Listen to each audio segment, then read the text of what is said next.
Smart Strategy vous est présenté par Circle by Square.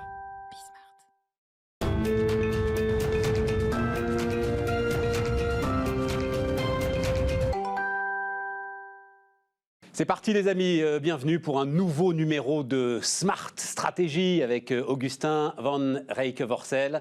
Augustin, il s'agit de décrypter la stratégie des entreprises. Exactement. De nous présenter d'ailleurs accessoirement un entrepreneur, un dirigeant, enfin quelqu'un qui t'intéresse et de nous expliquer pourquoi il t'intéresse. Donc tu fais les présentations. Oui, ben voilà, avec Olivier, le directeur général de Géopost. Alors, on en parlera peut-être, tu pourras nous présenter ça de manière avec tes mots, mais c'est une boîte qui a une marque très peu forte en fait sur le sol français, mais qui est une boîte internationale. Il faut quand même près de 7 milliards voilà. Donc c'est, ah oui, quand même. Oui, c'est pas. Donc on est quoi? On est dans la catégorie DHL, oui, alors, FedEx, exactement, etc. Exactement. On est le leader européen du colis avec DHL. Parce qu'on a l'habitude de dire qu'ils sont 4, c'est ça, hein, voilà, je crois, on est le 4e. Ah, vous êtes le 4e. Voilà. Vous êtes le 4e. Voilà. On est un groupe très décentralisé qui a des filiales très fortes. Donc on est plus connu à travers nos filiales françaises en France, notamment Chronopost, ah bah oui, que par la maison mère qui est Géopost. Ah ouais. Et donc Géopost, en fait, c'est une marque B2B, pure B2B. Alors Géopost, à l'origine, c'est une marque pure B2B. Aujourd'hui, elle a pivoté. Ça fait maintenant pratiquement 15 ans qu'on s'est lancé dans le e-commerce. Et aujourd'hui, on fait la moitié de notre business en B2B. Oui, mais pas avec cette marque-là. La marque que moi je connais, effectivement, c'est Chronopost. Avec Chronopost, voilà, c'est ça. Plus de la moitié de son business en B2C aujourd'hui. Ouais, c'est ça. Voilà. Oui, Voilà. non, Donc, et ils sont au cœur du réacteur avec ce qui se passe là maintenant, avec l'e-commerce. On va en parler, mais ils ont une gestion. L'hyper-croissance est compliquée à gérer aussi. Donc, c'est quoi la croissance, justement, en termes de volume, on va dire? On est à plus 30% depuis le début de l'année. Plus 30% par rapport à l'année précédente. Lié au Covid ou c'est 30% par an depuis 10 ans? Alors, c'est plutôt 10% par an, mais on est à 30% lié au Covid. Ouais. Les gens sont chez eux, ils continuent à consommer. Nos réseaux sont restés ouverts en France, dans tous les pays où nous sommes présents, c'est-à-dire plus d'une trentaine de pays. On était les seuls ouverts et donc on a bénéficié à plein des demandes de consommation des gens qui étaient bloqués chez eux. Avec une explosion de la livraison des colis. Comment est-ce que ça s'est géré en termes de ressources humaines? C'est vrai qu'on a beaucoup parlé des caissières de supermarchés. Ouais. Vos gars dans les camionnettes ont aussi été les héros de cette période et de cette époque-là. On a eu des employés, des sous-traitants, des auto-entrepreneurs qui travaillent avec nous, qui étaient en première ligne. Chauffeurs, livreurs, agents dans les dépôts, camionneurs sur les liaisons principales. Ils ont fait un travail formidable. Ils ont permis qu'on puisse conserver une qualité de service en dépit de volumes qui ont explosé de manière complètement inattendue en quelques jours. Alors, ici, on se dit tout. Donc, s'il y a un moment... Non, mais moi, j'y tiens énormément. Mais en même temps, si on pose une question et que cette question, elle est au cœur d'éléments stratégiques que tu ne veux pas dévoiler, aucun problème, pas y répondre. La proportion, justement, de staff, de CDI pur, sur l'ensemble des livraisons, puis je pense des tri de colis, etc., et de la gestion des entrepôts, et puis auto-entrepreneur, indépendant, c'est quoi à peu près le truc? Ça va vraiment dépendre du pays. Ça va vraiment dépendre du pays parce que, comme je le disais, on est présent dans plus d'une trentaine de pays. Donc, on a des pays où on va avoir des staffs sur nos dépôts, sur la liaison principale, et puis nos chauffeurs-livreurs vont être des sous-traitants. C'est pas mal le cas, notamment en France. Et puis, on a des pays où on a des chauffeurs-livreurs qui vont être aussi nos propres salariés. Voilà. Et ça dépend des politiques de boîte. C'est-à-dire que si on regarde la France, où on a deux entreprises, DPD France et Chronopost, DPD France a plus de salariés chauffeurs-livreurs que Chronopost, par exemple. Donc, c'est vraiment des questions de politique d'entreprise. Je crois qu'il n'y a pas de règles en la matière. Ça. Et pas des questions liées au droit social du pays dans lequel vous êtes implanté. Non. Il n'y a pas plus ou moins de rigidité, ce serait parfaitement compréhensible. Le droit social peut être un petit peu différent. Par exemple, au Royaume-Uni, où on est l'un des leaders avec DPD UK, on a un statut très spécifique qui s'appelle celui des owner drivers. Donc, le chauffeur arrive avec sa propre camionnette. Il est quelque part sur un statut hybride entre l'auto-entrepreneur et le salarié. Donc ça va vraiment dépendre des pays. Et il contractualise avec vous à l'année, par exemple, enfin sur des forfaits. Voilà, c'est ça. De toute manière, nous, en tant qu'employeurs, on a aussi un devoir qui est d'attirer les talents, les meilleurs chauffeurs-livreurs, les gens qui sont faits pour ce métier, qui est un métier difficile, qui est un métier exigeant, qui est un métier en plus qui nous représente vis-à-vis du consommateur final. Et donc on met en place des mécanismes, je pense par exemple au Royaume-Uni, pour attirer les meilleurs. Et donc, on leur garantit des volumes d'heures, on leur garantit un choix à la carte sur les créneaux qu'ils peuvent avoir, sur les jours de la semaine, ce genre de choses. Ça nous permet d'avoir des salariés motivés. Et on en parlait, ils ont une stratégie très locale, à l'inverse des gros acteurs dont tu parlais, des FedEx, etc., qui sont en fait qui construisent un réseau avec une même marque partout. Eux ont des marques très connues dans les pays. Mais qui du coup réagissent uniquement sur un pays bien sectorisé. Mais il m'en manque un d'ailleurs, FedEx, DHL. UPS peut-être. UPS, voilà. Et Amazon, le prochain? Amazon est une très grosse entreprise logistique. Ce qui montre, ce que je dis souvent, c'est que la logistique, ça peut faire peur. Le mot fait peur. Les gens disent « j'ai pas envie de travailler dans la logistique ». Mais la première entreprise du monde aujourd'hui, c'est Amazon, c'est une entreprise logistique. C'est à la fois notre client, c'est notre concurrent, comme on dit, c'est notre meilleur frenemy. C'est un partenaire exigeant. Et pour est-ce qu'aujourd'hui, tu fermes déjà un petit peu le robinet pour Amazon pour être sûr qu'il ne soit pas trop important dans ton portefeuille client? On a des débats avec Amazon. On essaye de les servir au mieux. Ouais. Ils sont très exigeants en termes de qualité de service, donc je dirais qu'ils nous poussent. Il faut aussi qu'on ne devienne pas complètement dépendant, ni d'Amazon, ni d'ailleurs d'un quelconque de nos clients, parce qu'on a des grosses places de marché. En Asie, c'est Alibaba. En Inde, c'est Flipkart. Au Brésil, c'est Mercado Libre. On essaie toujours d'équilibrer d'abord le B2B et le B2C, et puis au sein du B2C, les places de marché entre elles. Et Amazon, aujourd'hui, ils externalisent principalement leur logistique. Hein. Est-ce que on voit déjà, justement, ils sont en train de l'internaliser? Comment est-ce que toi, tu te positionnes par rapport à ça? Parce que on voit l'évolution dans les différents pays, mais ils sont assez clairs sur le sujet, par contre. Ils ont une politique d'internalisation, notamment pour les pays qui sont importants pour eux. On travaille avec eux dans des pays où ils sont peu internalisés, en Europe aujourd'hui, et on travaille avec eux dans des pays où ils sont très internalisés, comme l'Espagne. Notre filiale Seur travaille avec Amazon, le Royaume-Uni, DPD UK travaille avec Amazon. Donc on arrive quand même à travailler avec eux. Tout va dépendre des formats de chaînes d'approvisionnement. Est-ce qu'on est sur Amazon, la marketplace, ou est-ce qu'on part des entrepôts d'Amazon?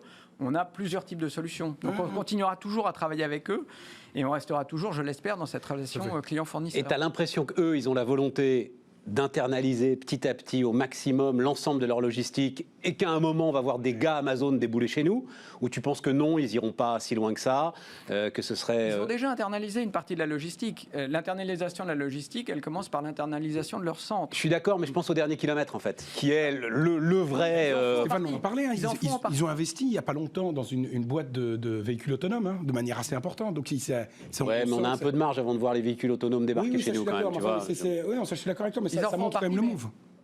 Parlons de Géopost plutôt que... Oui, mais non, mais c'est ça qui est super intéressant en termes de stratégie, Gus. Parce que comment tu fais quand tu te retrouves, et il y a beaucoup d'entreprises qui sont comme ça, vu les géants qui s'installent sur certains segments de marché.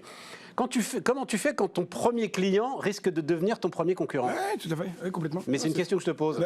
Je crois que t'es mal. Non, mais tu dois, et on peut relancer le truc là-dessus, c'est que tu dois trouver des choses sur lesquelles tu seras beaucoup plus fort. Il faut savoir se rendre indispensable. Il faut savoir se rendre indispensable, soit dans la relation client, soit dans l'innovation, soit dans le niveau de qualité de service, soit dans simplement la capacité. Nous avons besoin d'un client comme Amazon. Amazon a besoin d'un prestataire comme nous. On l'a encore démontré là pendant la crise Covid et le confinement. Il a besoin de passer des capacités importantes sur le marché.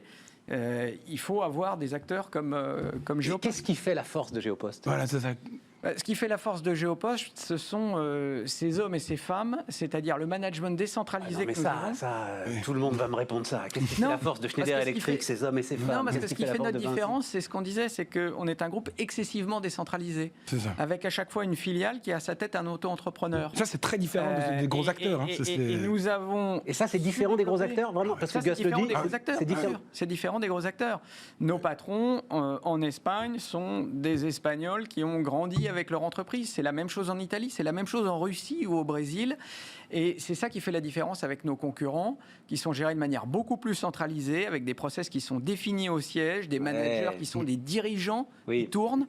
On est vraiment dans une logique entrepreneuriale. Et c'est quoi? C'est des transporteurs, par exemple, qui à un moment, c'est des transporteurs qui ont 3-4 camions, 5-6 camionnettes, et qui à un moment se mettent avec vous? Ça, c'était il y a longtemps. C'est des gens qui se sont spécialisés dans le monde du colis, qui étaient souvent d'ailleurs dans le colis B2B, c'est-à-dire service aux entreprises, et puis qu'on a accompagné pour qu'ils relèvent avec nous l'aventure du B2C. Ouais, c'est intéressant. Ouais, et tu parlais tout à l'heure de l'innovation. Qu'est-ce qui fait qu'aujourd'hui, parce que c'est une des questions que j'aime bien poser, c'est qu'est-ce qui fait qu'aujourd'hui, Géopost sera là encore dans 10, 15, 20 ans? C'est quoi le truc qui fait que vous allez être encore résilient? Voilà, résilient, exactement. Ce qui fait la résilience, c'est la capacité à rester pertinent sur son marché, c'est-à-dire accompagner les changements de marché. Je le disais, il y a une quinzaine d'années, on a fait le choix de bascule du B2B vers le B2C. C'était pas gagné. À l'époque, personne parlait de e-commerce. Si on n'avait pas fait ce choix-là aujourd'hui, on n'aurait plus qu'un tiers de notre portefeuille d'activité. Certains des acteurs de la logistique, que je ne citerai pas, ont fait ce choix. Aujourd'hui, ils courent derrière pour rattraper le temps perdu sur le B2C. Aujourd'hui, un des gros défis qu'on a devant nous, c'est la logistique urbaine. Et donc, on essaie de mettre en place de nouveaux services, que ce soit par le biais, par exemple, de livraison à domicile. Si vous êtes sur Paris, vous avez peut-être vu avec une de nos filiales qui s'appelle Stuart, tous les coursiers, les piétons qu'on met en place pour assurer la livraison à domicile. On n'est plus dans le colis traditionnel qui va fonctionner en national sur J+1, J+2. On va vous livrer vos courses à la maison. C'est une nouvelle attente des consommateurs, c'est un nouveau métier. Il faut qu'on soit là où les besoins des consommateurs naissent. Il y a besoin de la logistique du futur. On l'a vu, là, il y a une poussée écologiste au municipal. Les consommateurs veulent consommer de plus en plus. En même temps, les citoyens, ils sont de plus en plus exigeants. Il faut concilier ça, notamment dans des villes denses comme Paris.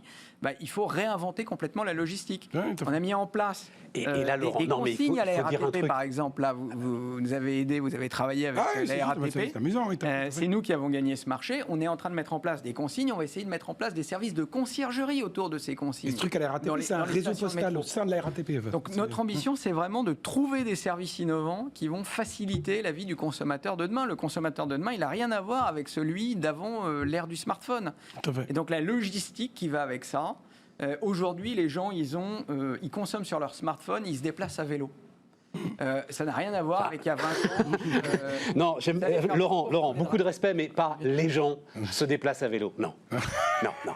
Quelques milliers de personnes dans des grandes villes se déplacent à vélo. Tout à fait. Mais les gens ne se déplacent pas à vélo. C'est exact, Stéphane, mais c'est la raison pour laquelle je parle de logistique urbaine. Oui, mais bien sûr. Pour nous, c'est un des gros défis. L'indicateur principal pour nous, c'est la densité au kilomètre carré et le fait que les pouvoirs publics locaux souhaitent restreindre l'accès au centre-ville, souhaitent limiter la congestion. Et donc, dans ces contextes-là, il va falloir, l'endroit où nous nous trouvons en est un bon exemple, trouver une nouvelle manière d'apporter des marchandises aux consommateurs. Et je réponds à la question d'Augustin, c'est là qu'on va rester pertinent. On va rester pertinent si on est agile et si on arrive à imaginer des solutions qui n'existent pas encore aujourd'hui sur le marché pour permettre de satisfaire les besoins des clients. Solutions qui peuvent être imaginées justement par cette capillarité que tu as de petites entreprises qui elles-mêmes se creusent la tête pour essayer d'être conformes. Il y a qui peuvent être des startups d'ailleurs. On investit pas mal avec des startups. On a un écosystème qui leur permet d'éclore, parce que souvent on parle de stratégie, c'est délicat pour un grand groupe d'investir dans une start-up. C'est un risque de la tuer si on la met dans un cadre de reporting qui est trop strict. Et donc tout l'enjeu pour nous, c'est de repérer ces jeunes pousses assez en amont, de croire en leur projet et de trouver le moyen de les accompagner. Et puis quand elles sont devenues assez grosses, c'est le dernier défi, c'est de passer à l'échelle avec elles. C'est-à-dire permettre de bénéficier de ce transfert de technologie vis-à-vis du reste du groupe. Et qu'elle puisse leverager avec vos assets à vous aussi. Qui est leverager avec nos assets. Tout à fait.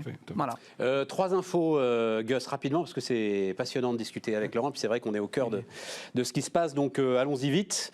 Donc, concurrent de Tesla, j'ai été regarder les chiffres, ils sont un peu loin quand même. Mais ça, je l'ai mis juste pour toi. Fisker, donc. Comme ça, tu auras un nouvel ennemi. C'est juste pour toi. Mais non, mais Laurent, chef d'entreprise. Tesla, moi je dis ok, formidable Tesla et tout. Les mecs sont quand même pas nés d'hier, d'accord. Donc là c'est 280, c'est un petit peu baissé. 280 milliards de dollars de valorisation boursière pour une boîte qui perd quand même toujours des centaines de millions de dollars chaque année. Et voilà, et du coup, mais l'économie ça repose sur la confiance. Tant qu'il y a de la confiance des investisseurs dans le potentiel de l'entreprise, la capitalisation boursière va continuer à croître. Simplement, il faut entretenir cette confiance. Ouais. Et du coup, là, maintenant, on a un nouveau petit... Si vous le dites. En tout cas, lui, il n'a pas confiance. Ah non, c'est compliqué à capter, ce truc-là. Mais du coup, voilà, un nouveau petit acteur qui va peut-être nous faire des capitalisations boursières. Le point, je pense, Stéphane, le point qui est important, et je pense qu'il peut intéresser aussi tous nos téléspectateurs et nos auditeurs, c'est que ça démontre surtout la puissance de feu des marchés financiers américains. C'est-à-dire que indépendamment du point de savoir si c'est le bon produit, c'est les bonnes voitures, etc., ce qu'on peut observer, c'est que aux États-Unis, on a des entrepreneurs qui sont capables de lever cette masse d'argent pour arriver à satisfaire une ambition mondiale. Tout à fait. Tout l'enjeu pour nous, il est là, c'est qu'on n'a pas moins d'entrepreneurs, on n'a pas de gens moins courageux ou moins intelligents. L'un des problèmes qu'on a en Europe, c'est qu'on n'a peut-être pas des marchés financiers qui nous permettent de récupérer autant d'argent sur des projets aussi ambitieux. Excellent. Et la problématique, elle est là. La problématique, pour moi, elle n'est pas de savoir si Tesla a telle ou telle valorisation ou fait des super voitures. Le problème, c'est des gens qui ont une vision, qui arrivent à fédérer des capitalistes autour d'eux et qui sont prêts à aller, et ils ont une grande ambition. En Europe, on a plein de gens qui ont des grandes ambitions. Nous, dans la logistique, on a une très grande ambition. On veut devenir un des leaders mondiaux dans notre métier. On est un des leaders en Russie, au Brésil, en Asie du Sud-Est. On veut devenir un des leaders mondiaux. Il faut avoir la région à conquérir, c'est quoi? États-Unis? Aujourd'hui, c'est plutôt l'Asie et l'Asie du Sud-Est, parce que c'est là que le marché est en plein boom. Le marché est en plein boom. Les marchés comme l'Indonésie, les Philippines, c'est un petit peu le marché chinois du début des années 2010. C'est ça. Donc, et la vision... ce qui nous amène à l'Inde, non? Parce que tu avais un truc... C'est vrai que les big tech sont en train de se battre pour l'Inde, là. Et notamment pour un opérateur mobile qui s'appelle Jio, J-I-O, qui est en train d'affoler les compteurs. Quand vous êtes pris dans une bataille entre Facebook et Google, je pense que c'est ce qui peut vous arriver de mieux. L'échelle de perroquet peut monter très très haut. Qu'est-ce qui t'intéresse là-dedans? Mais c'est juste de voir que y a un petit vent qui est en train de souffler sur la Chine. Sur l'Inde, tu veux dire? Oui, sur l'Inde et sur la Chine en même temps. C'est-à-dire que tu regardes, avec parce qu'ils partent en Inde, parce qu'il y a le marché indien commence à être franchement intéressant, mais ils se barrent aussi de Chine. Et que la relation avec Huawei et tous ces trucs-là, il y a un vrai sujet. Et tu vois qu'il y a quand même, on a entendu cette semaine, New York Times qui part d'Hong Kong et qui va à Séoul. Il y a un truc sur la Chine qui est en train de se passer qu'on n'a pas vu venir il y a encore quelques mois. Qu'on va venir depuis un petit moment quand même, depuis que cette affaire Huawei tout à fait, démarrait vraiment fortement. Je pense que c'est encore un peu tôt pour dire si l'Inde va supplanter la Chine comme atelier du monde. Mais ce qui est certain, c'est qu'on parle d'une population indienne qui, de toute manière, va dépasser la population chinoise. Donc, à terme, c'est le pays le plus peuplé du monde et c'est l'un des plus gros marchés. Là-dessus, Laurent, il se trouve que pour avoir discuté, alors il y a quelques années, parce qu'il y avait déjà eu une mode indienne il y a quelques années avec de grands industriels, ce qui nous rapprochera peut-être un peu de la France, le poids de la société est quand même quelque chose de très compliqué à gérer en Inde. Et c'est clair. Les industriels qui vous racontent que il faut, quand vous recrutez des équipes, tenir compte des différentes castes et des différents équilibres à respecter au sein de votre usine. Que si vous avez une vache au milieu de la voie, les gars, et si elle ne veut pas bouger, le train ne sortira pas. Voilà. Quoi que vous fassiez. Donc, c'est des choses qui sont quand même compliquées. Ça, c'est un vrai sujet. C'est un vrai sujet, Stéphane. Je crois que c'est la difficulté interculturelle. C'est-à-dire qu'on a cette difficulté-là en Inde. On a d'autres difficultés juridiques. Alors, elle est moins grande en Asie, mais je dirais chaque pays a sa complexité. On a des Coréens ou des Japonais qui produisent beaucoup au Vietnam depuis des années. La plus grosse usine Samsung du monde, elle est au Nord-Vietnam. Voilà, vous n'avez pas les infrastructures, vous avez parfois des coupures d'électricité, vous avez plein de trucs. Donc ça, c'est la complexité de la gestion de l'international. Il n'y a pas un truc culturel particulièrement complexe avec l'Inde? Moi, ils avaient l'air d'insister sur le fait que c'était particulièrement complexe. L'Inde, c'est très complexe. Sociétalement. Sociétalement, c'est très complexe. Mais faire des affaires juridiquement aux US, ça peut devenir très complexe rapidement. Oui, c'est vrai. Il y a d'autres niveaux de complexité. Les étrangers diraient, c'est très complexe de faire du business en France. C'est à la fois un beau marché, mais c'est hyper compliqué. L'État est très présent. C'est complexe. Voilà. C'est pour ça que je disais que ça nous rapprochait de la France. C'est complexe. Mais faut le vouloir, quoi. Nous, pour on faire a une du business solution en France. modeste. Je ne dis pas qu'on a raison, mais notre solution modeste, c'est de s'appuyer sur des équipes locales. C'est-à-dire que nous n'avons pratiquement aucun expatrié dans nos équipes dirigeantes, quel que soit le pays considéré. En Inde, et l'exemple est intéressant, nous sommes un partenaire avec une famille indienne et nous sommes dans cette entreprise depuis de nombreuses années. Donc nous travaillons avec des Indiens, nous nous appuyons sur des entrepreneurs indiens et c'est eux qui connaissent leur pays. mieux que nous. Oui, tout à fait, tout à fait. Non, mais c'est ça. Et du coup, tu parlais tout à l'heure de vision en disant, ta vision de la logistique, c'est quoi en disant, on a envie d'être le leader mondial. Bon, il y en a un type qui a lancé sa voiture électrique. C'est quoi là, dans la logistique, c'est quoi la vision D'abord, c'est une logistique décarbonée. C'est-à-dire que je pense qu'aujourd'hui, il y a une très forte pression qui est mise sur les émissions de CO2 sur la partie passager. On voit dans un certain nombre de secteurs, je pense à l'aérien notamment, tout le lobbying qui est fait pour dire, écoutez, il faut soit consommer moins, soit trouver des solutions plus responsables écologiquement. On ne peut pas penser que le secteur de la marchandise va être immunisé de cette tendance. Donc, il est même ultra sous pression. C'est 1 million de tonnes de CO2 pratiquement sur la France. Il commence à être sous pression. Il ne l'est pas complètement aujourd'hui. On peut aujourd'hui circuler dans les centres-villes sans une forte pression. Vous avez des zones à faible émission qui sont mises en place dans les villes françaises, mais c'est assez peu respecté. Je ne sais pas si vous voyez souvent des amendes qui sont mises quand les critères ne sont pas respectés. Donc, on est au début d'un changement, mais la logistique propre, dans tous les secteurs, que ce soit le transport aérien, maritime, le ferroviaire que le gouvernement français veut relancer, le routier, on est au début de la logistique propre. Et je pense que ce sera une exigence. Nous, on y travaille pas mal. C'est ça demain, la logistique. Elle sera forcément plus chère ? C'est-à-dire le consommateur va devoir payer un surcoût pour de la logistique propre ? Alors, d'abord, je crois qu'il faut que le consommateur paie sa logistique. Là, on a un problème de base déjà aujourd'hui, on a parlé pas mal de plateformes. Cette idée que la logistique est gratuite est absurde. C'est-à-dire que n'importe quel consommateur à Paris ici est prêt à payer, je ne sais pas, 2 €, 2,50 € pour prendre un café à un comptoir. Il n'est pas prêt à payer le même prix pour recevoir son colis qu'il a peut-être commandé le matin même ou la veille. Alors que si vous réfléchissez, le prix de ce service, il est probablement 2 fois, 3 fois le prix du café. Voilà. Oui, mais il est internalisé par le vendeur. On comprend tous que ça a un prix, mais que c'est le vendeur qui choisit de le payer à notre place. Oui, mais il y a un moment, il va falloir révéler ce prix. C'est-à-dire que l'idée que le e-commerce emporte une logistique gratuite, à mon avis, est fausse et elle n'est pas bonne pour l'environnement. Ça, c'est ma première réponse. Ma deuxième réponse, c'est est-ce que écologiquement, du colis vert ou de la logistique propre, ce sera plus cher ? Aujourd'hui, oui, parce que les moyens n'existent pas. Si vous distribuez sur des camions GNV à Paris, vous avez très peu de camions parce que vous avez très peu de pompes. C'est la dialectique de l'œuf et de la poule. Donc, à l'instant T, ça va coûter plus cher. Mais il n'y a pas de raison de penser sur moyenne période que ça coûtera forcément plus cher. Surtout si à un moment, vous dites, oui, mais attendez, si vous êtes sur des vieux diesels polluants, là, vous aurez des pénalités. Donc, tout ça va s'équilibrer. Donc, je ne crois pas que la logistique propre, c'est forcément une logistique beaucoup plus chère. En revanche, ce qui est certain, c'est que la logistique, ça a un coût, donc ça a un prix, et il faudra bien à un moment que cette donnée, elle soit prise en compte, sinon... Et là-dessus, vous êtes en avance sur la logistique propre ? C'est un truc, vous dites, OK, là, on a... La logistique propre, on y travaille beaucoup. Je dirais dans plusieurs segments.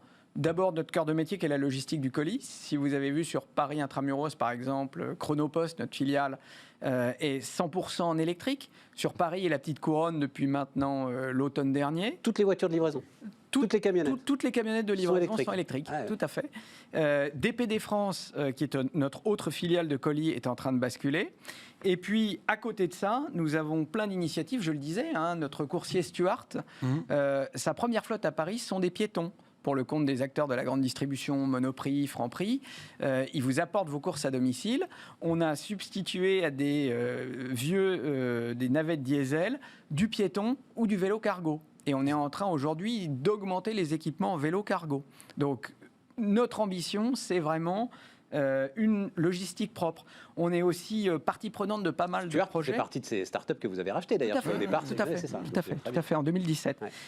On est aussi partie prenante d'un certain nombre de projets. On travaille avec une autre startup pour mesurer la qualité de l'air et notamment les rejets de particules dites PM2,5 à un instant T.